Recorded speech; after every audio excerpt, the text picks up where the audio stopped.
રાજનીતિની અંદર ક્યારેય પણ કોઈ એથિક્સ એ સર્વોચ્ચ પદ પર નથી હોતા.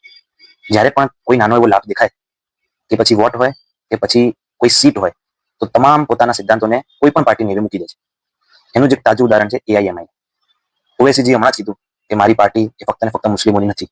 જ્યારે ભૂતકાળની અંદર તેમની પાર્ટીના કેટલાય લોકો દ્વારા એટલા બધા વિવાદિત નિવેદનો આપવામાં આવ્યા છે કે પછી 15 મિનિટ માટે પોલીસ હટાવવાનું હોય, કે હમણાં જ ચૂંટાયેલી યુવા પેલી બહેન કે જેને નિવેદન આપ્યું કે સમગ્ર વિસ્તારમાં અમે કલર ફેરવી દઈશું.